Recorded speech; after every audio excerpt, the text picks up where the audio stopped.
Welcome into this segment of Behind the Pen presented by MostValuablePodcast.com. If you want to listen to the full podcast, go to blogtalkradio.com/MostValuablePodcast.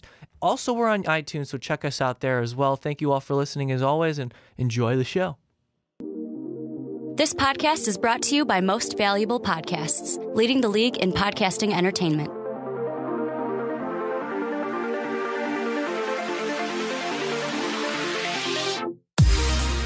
Welcome in, my friends, to another episode of Behind the Pen. My name is Mike Rankin, and today is an impromptu Behind the Pen episode because what the hell just happened in the NFL draft? Sean Anderson joins me, and we're talking Chicago Bears football. They went from the third overall pick, traded 4 draft picks, including this year's first-round pick, a third-round pick, a fourth-round pick, and a future pick for Mitchell Trubisky. We're going to have a reaction. Sean Anderson, oh my goodness, what just happened? It's unreal. We were watching the draft.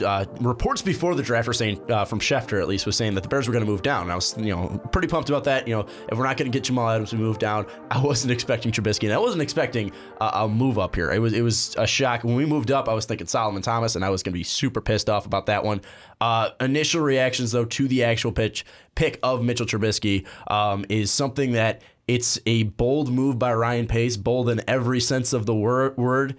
Ryan Pace going all out, and you're pretty much thinking, like, this is his job on the line because, yes, people are freaking out. We already have Mike Glennon. Why did we sign Mike Glennon? Trubisky's going to sit. He's a project, but what I said all along, at least for the Bears, was if you believe in one of these guys that can be the next star quarterback, you have to go and take him because there's so many questions between, who's number one. You have to go out and get your guy. And if you believe Mitch Trubisky is that guy, then there's no point in wasting because quarterback is the most important part of a football team, and you need to go out and get that guy. So if they think Trubisky's that guy, take the gamble on it. I was not expecting this at all, and This took me by complete surprise, and we are so excited to be able to talk about this news for you on the night of the draft. We are recording on the night of the draft, so hopefully when this gets posted, maybe a day or two later, you guys can understand where we're coming from. But there's a lot of reaction we're going to get into. We're really excited to talk about it, but first we got to get into the necessities of Most Valuable Podcast. If you're on YouTube, what's up, guys? Bears fans, drop a like and a comment down below if you could. We really appreciate the support. Almost at 6,000 followers. This is awesome. Unreal. This is great. You guys are awesome.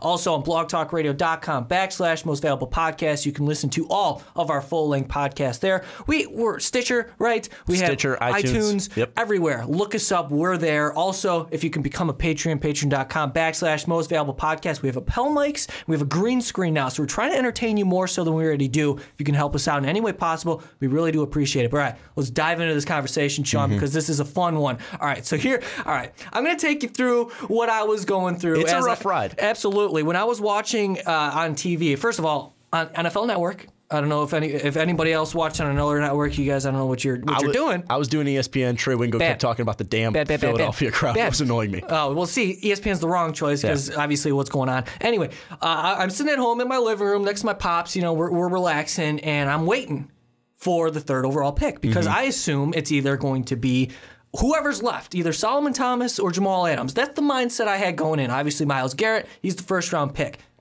5 minutes into the 49ers draft selection, you see trade. And I'm saying, what? And it's the Bears. And I'm saying, what? Because when we were going into this draft season, we were thinking, okay, maybe the Bears trade down, get more picks. They have a lot of positions of need. But instead, they draft up, or they trade up. And the thing is, and you mentioned it already in the opening, if you're going to trade up, it better be for the quarterback. It better be for somebody you're locked into, or else this is just a waste. They gave up 4 picks for this position.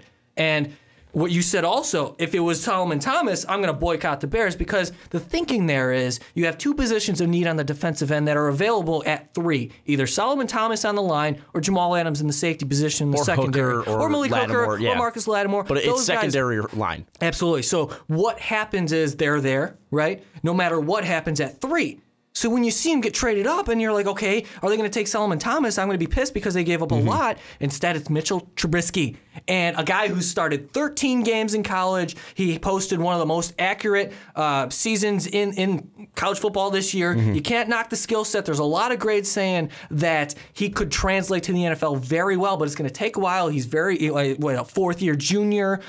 What are your reactions? Because I'm excited. I'm very excited about this pick. Again, I'm excited. I mean, a ton of Bears fans are going to criticize any move of a quarterback, whether it's signing Mike Glennon, whether it's having Jay Cutler in his contract. And we'll get into that too, Mike Glennon's situation and everything. Whether it's trading up to get a quarterback. But we have to realize is that we've had one true franchise quarterback, and I don't think any of us were alive when he was around. It was Sid Luckman. I don't even know what Sid Luckman exactly did. I wasn't around for Sid Luckman. Sid Luckman was playing a different NFL. Jim McMahon was, boosted by that great defense and running back and Walter Payton. We didn't have a franchise quarterback. We've never had a franchise quarterback. Besides Cutler, of course, he's the greatest quarterback in Bears history. But even then, that's a controversial statement. They didn't win anything. You're already getting comments down below. Cutler sucks. Of course. So I mean, you look at this, and it's a playoff move, win though. It's a move that needs to happen because Rex Grossman also had playoff wins as well. But it's a move that needs to happen because we've never had a franchise quarterback. If you think he is a franchise quarterback and he pans out, then boom.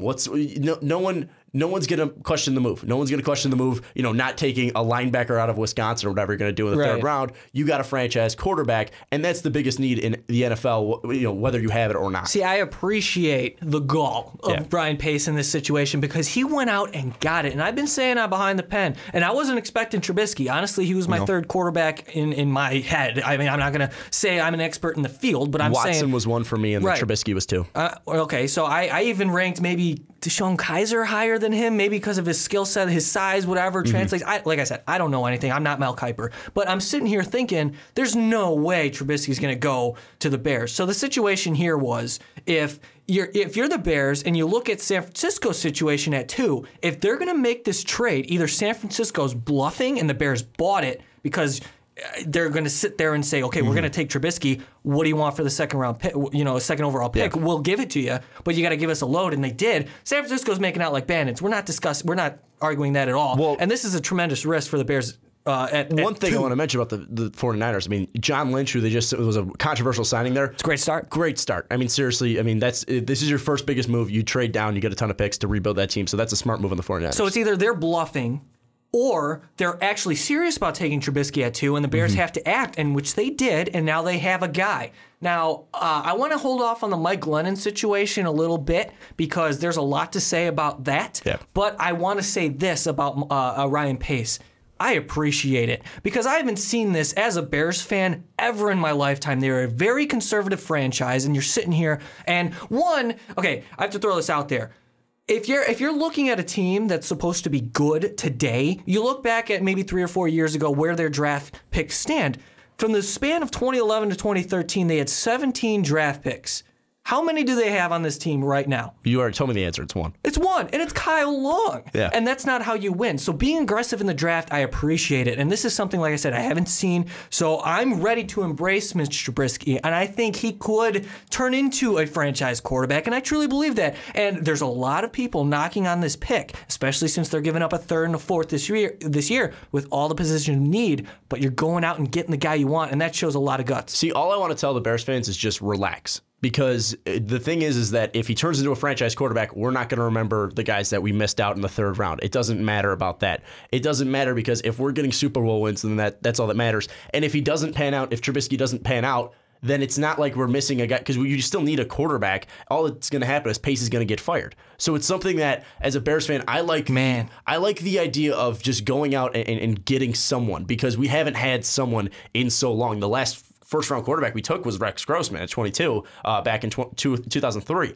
I mean, we haven't gone out and got that franchise guy through the draft. I mean, since Rex Grossman, and look where he panned out. So, I don't know if Trubisky is going to be the guy. I'm not sure because you have to see how he's going to, develop under Glennon because you assume that Glennon's going to start. But the one thing I do like from Pace is that at least you see a plan because I feel like, obviously, a lot of discussions weren't divulged that the Bears were talking about Trubisky or they kept it private. To him. Apparently, they worked him out in private as well. Absolutely. They didn't release anything to the public. This is news to us. They didn't even call him as well. Right. It just happened. He's like, what? Oh, nice. Yeah, he's like, I didn't even know that they were trading up for me. But there's a plan at least because you saw it. You're looking at this Glennon contract now, and most of the money's guaranteed for that first year. So that's pretty much now saying to me that the Bears were planning on taking a QB. That's exactly it. At 2 or 3, or I don't know if they planned on moving up, but at 3 the whole time. Because you have Glennon for a year, you have a guy who pretty much all of them need to develop. I think outside of Watson. happen under a quarterback, and you have Glennon who can do that, and now you have at least Trubisky to do that. Last guy to develop under Mike Glennon was Jameis Winston too. There is a lot of points that I would like to expand upon that you brought up. One is that you are taking a major risk selecting Mitch Trubisky at number 2 Huge overall. risk. And we talk about it, what, Pat Mahomes went, he was the next quarterback that went? Yeah, he went And then 10. it was Deshaun Watson at 12. And then Kaiser is still on the board. So you look at it after round 1, Kaiser's still on the board. Incredibly.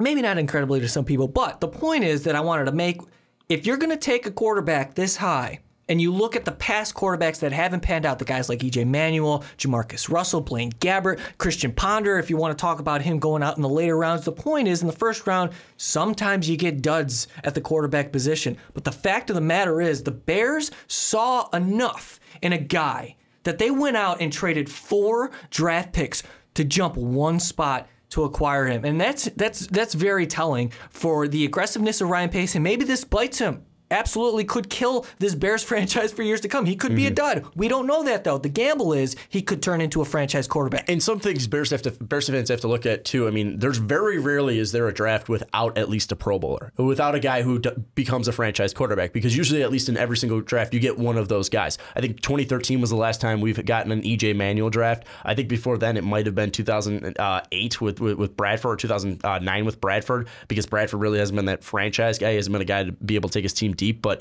there have been franchise quarterbacks that have been taken in pretty much every single draft in recent decades. So this guy might be the guy, and I don't hate taking a chance, because we don't take chances as an organization, like you said. I mean, you look at the McCaskies; they're not built on going out and getting free agents. They're not going out and getting big signings. I mean, the ones that we've made are like Cutler or Peppers. Those are the big ones. But outside of that, we don't make risky moves. Why not this one? Why not? Because at least you'll have a guy who can develop and see what he can do for a year before you throw him into the fire. See, a lot of Bears fans are going to be very, I don't know how to describe it. Very pissed off. Sure, they could definitely be pissed off, but maybe they're a little apprehensive in embracing what this move actually is, because now they only have, what, 4 draft picks in this draft, right? They have the second, the fifth, the sixth, and the seventh. 4 more draft picks. You have all of these positions of need that you're relying on to fill a hole, and especially defensively when you have so much talent at the top of the draft and you're going to pass on it for a question mark, a guy who started only 13 games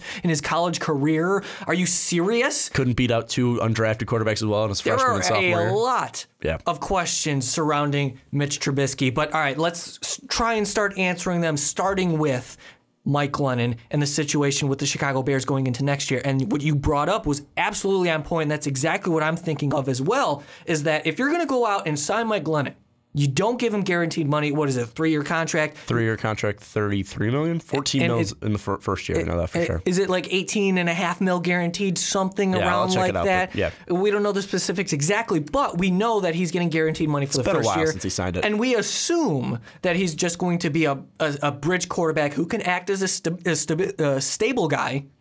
It's 3 years, $45 million, and then the guaranteed is $18.5. Okay, so $18.5 guaranteed for Mike Glennon, and pretty much he's that bridge guy who offers stability at the position to allow a guy like Mitch Trubisky to develop. And that was the plan, maybe going all along. You don't know what are inside the brains or the scouting development team within the Chicago Bears organization. Well, and that's why and there's a potential out for 2018, so it could be a 1-year contract for $16 million for 4.5 is dead cap. So I mean, there's a lot there where you at least have a plan with this Glennon signing, and that's what I like, because there's usually not a plan. Usually it's like, well, is Cutler going to stay? Is Cutler our quarterback? What's going to happen? Rex Grossman, Kyle Orton, back in out, Caleb Haney. You know, it's been a mess ever since Jim McMahon's left, pretty much. So tell me a little bit about Mitch Trubisky and his strengths and what Bears fans should expect to see from this kid. Well, obviously he's a guy that was very accurate in college. He played in the spread, and he had a lot of good weapons. You had a guy like Ryan Switzer, Bug Howard, Prohl as well. Austin Prohl, his dad was a baseball player.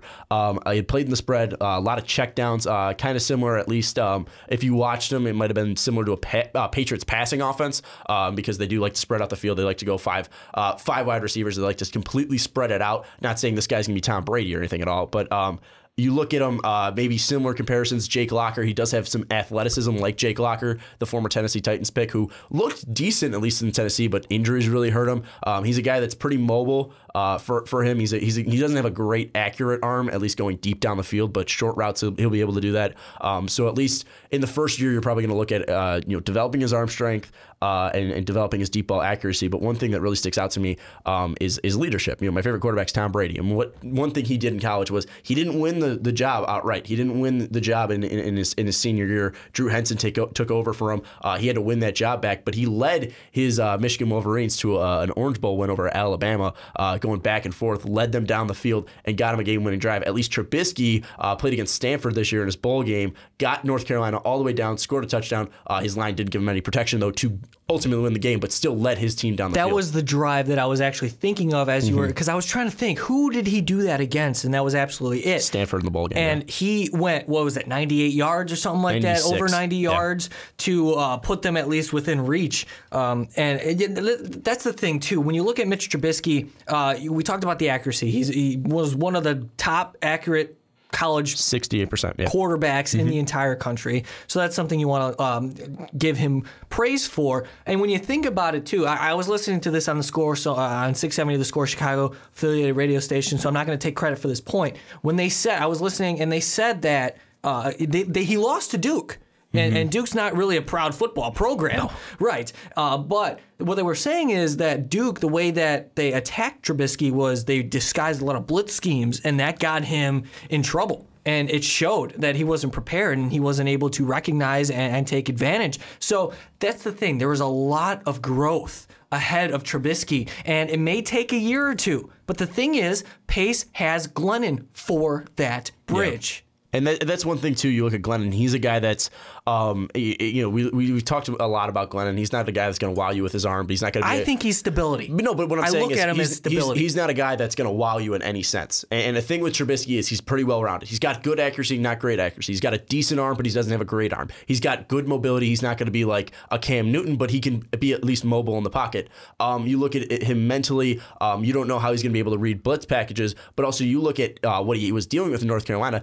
Didn't have an offensive coordinator, was a co-offensive coordinator there in North Carolina. Talking about Glennon or Trubisky? No, Trubisky. Gotcha. And then his offensive line was completely banged up from what the team was back then. Yes, the team before him went 10-3. It was a top team in the ACC. Now they go 8-5 with Trubisky under the helm. But again, they lost a lot on that offensive line. So at least with Trubisky, if we have a similar offensive line, at least when he does start, at least he'll have a decent offensive line, he'll have some weapons, and at least he'll have a stable offensive coordinator where he's getting coaching decisions from one guy and not two guys like he had in North Carolina. See, we have to wait and see how this draft class plays out still. I mean, there's still a couple days left. And that's why I'm telling everyone just to relax. We haven't seen him touch the field. We haven't seen anything that he's been able to do. It's a bold move. And maybe as Bears fans, we're not used to bold moves. Of course. But you just got to relax, see how it turns out. Because if it's a home run, then we're not going to be bitching about trading back. Sure. And really going into this draft, of course, going into this draft, we assumed they would bolster the defense. But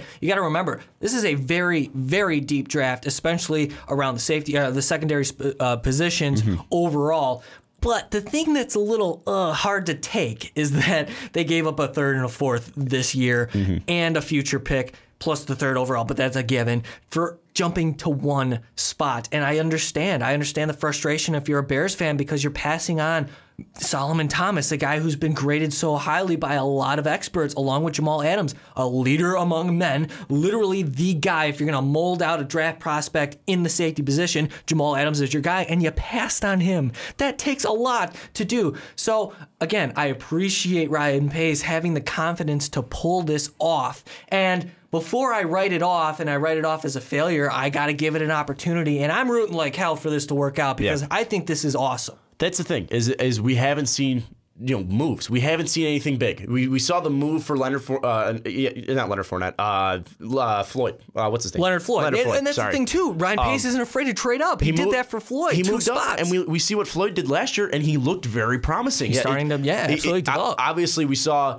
a little bit of shakiness in the first couple of games, but then, he started getting his feet wet, and he started getting used to the game, and he looked fantastic rushing the passer. And yes, there were safer picks out there, without a doubt. I mean, you overreach. overreached for a guy like Trubisky. Oh, yeah. And right now, you look at this, complete overreach. I didn't have a first-round grade, at least on any of these quarterbacks. I thought they were all second-round draft picks. I thought they were going to go in the first round because quarterbacks are overrated because of their value to their team, and that's why Trubisky's going too. That's the thing. But I look at him, he's pretty much everything you want, at least on the surface. Fairly accurate, got a good arm, got size, can be mobile, and at good in least the pocket, good feet. You look at that Stanford thing as well. He's able to take a team down the field impressive. at least. So I mean, that's something that you really like. He's dealt with some adversity, had to fight his way. Well, I mean, I don't know if he fought his way to be the starter there. Because but it took him a while. Obviously, 13 only starts. You know what I'm saying? But the first guy, of course, I forgot Williams. I think was the starting quarterback before. I mean, he was a senior. He left. Yeah, he had to work to get to where he is today. Yeah, I mean, but even then, I mean, when he came in for Williams, there was a couple times he did get playing time in 2015. He looked decent. He showed off that running mobility, and back then he was more of a running quarterback than an actual passer. So we're seeing this passing develop. I look at this, and it's a bold move. Again, there was probably a safer pick in a guy who's more developed like Deshaun Watson. And I like people are talking about Watson being the best quarterback in this class. I like Watson more because I saw the leadership and I saw the production over 2 years. He won. But then again, he played in the big spot and he did it. But then again, you look at that, he had the most interceptions over the past 2 years. Of course, that's the thing about this Trubisky only had draft. 6. It was so out of nowhere that there were so many different variables going into everybody's mocks and all the quarterback positions, so many questions, and of course the Bears pull out this shocker. No one's thinking they trade up. Are you kidding me? I think this is awesome, and you look at, as we wrap up this conversation, as you look at the Bears' current situation, they have a running back. Jordan Howard's their guy. Interior offensive line, very stable. Cody White here and Kyle Long, the guys there along with Josh Sitton. If you kind of shore up the edges there, you give Trubisky a chance, it's going to take a while. And you got a year to do it. Absolutely. If Glennon's your guy for this year, you have a year to do it. See, this is something that we can look forward to. And when I talk about this all the time Behind the Pen, you just look for some sort of progression in this team. And Mike, why not us? Why not us? Why not us and why not Trubisky? Any given Sunday. Why not Trubisky? And Trubisky's going to eventually overtake that position, you would assume, if you're going out and getting him at 2. That's the thing. All I'm saying is first off, to Bears fans, be patient. Wait. Yeah, we'll see what happens. Everyone's thinking, I've seen 6 and 10. I think you had them at maybe 8 wins for the Bears. I said 6 and 10 going in. 6 and 10. I said 3 wins at best. I think 3 to 6 wins is fair for this Bears team. I think they could be competitive. That's just me, Competitive in the sense that they're not going to get their ass kicked every single game, right? They're not playoff competitive. Of course not. Yeah, but at least maybe not get their ass kicked every single game. But at least for Bears fans, be patient and just you got to realize that we've never had a franchise quarterback. If he's the guy, then great. We look great. If not, we're going to lose more games, and who cares? Imagine. You know what? The Bears are terrible for the next decade because of this Trubisky pick. Hey, Mike, what's been happening? Hey, man. It's been 2006 since the last Super Bowl. It is what it is at this point. 33 years since the last Super Bowl win. I mean, why not? This franchise needs a shakeup, and this is definitely a shakeup. And you look at the Chicago Bears situation, they're not supposed to be good.